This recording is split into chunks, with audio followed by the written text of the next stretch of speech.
بسم اللہ الرحمن الرحیم۔ السلام علیکم ورحمۃ اللہ وبرکاتہ۔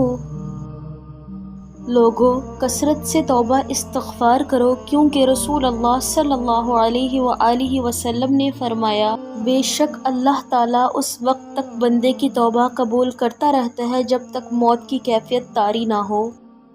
بچوں کو نظر بد سے بچانے کے لیے حضور اکرم صلی اللہ علیہ وآلہ وسلم کا ایک عمل، ایک سنت سن لو۔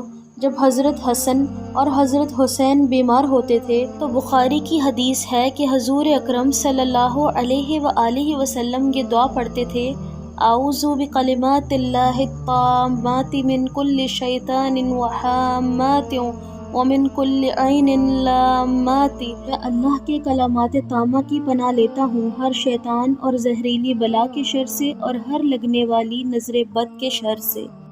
جنت کا خزانہ۔ نبی اکرم صلی اللہ علیہ وآلہ وسلم نے ابو موسیٰ اشعری رضی اللہ تعالی عنہ سے فرمایا، کیا میں تمہیں ایک ایسا کلمہ نہ بتا دوں جو جنت کا خزانہ ہے؟ تو میں نے کہا، کیوں نہیں؟ آپ صلی اللہ علیہ وآلہ وسلم نے فرمایا، لا حول ولا قوة الا باللہ۔ جنت کے خزانوں میں سے ایک خزانہ، لا حول ولا قوة الا باللہ۔ رسول کریم حضرت محمد صلی اللہ علیہ وآلہ وسلم نے فرمایا، اے عبداللہ بن قیس، کیا میں تمہاری جنت کے خزانوں میں سے ایک خزانے کے بارے میں رہنمائی نہ کروں؟ میں نے کہا، کیوں نہیں اے اللہ کے رسول؟ تو آپ صلی اللہ علیہ وآلہ وسلم نے فرمایا، لا حول ولا قوة الا باللہ پڑھا کرو۔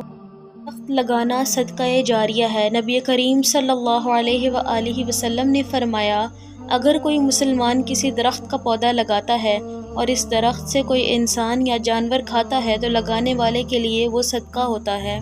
دعا ہے کہ اللہ رب العزت ہماری دنیا اور آخرت بہتر کرے اور ہمارا خاتمہ ایمان پر ہو انشاءاللہ۔ مزید ایسی اسلامک ویڈیوز دیکھنے کے لیے ہمارے چینل ماریہ خان وائس کو سبسکرائب کریں۔ اللہ حافظ۔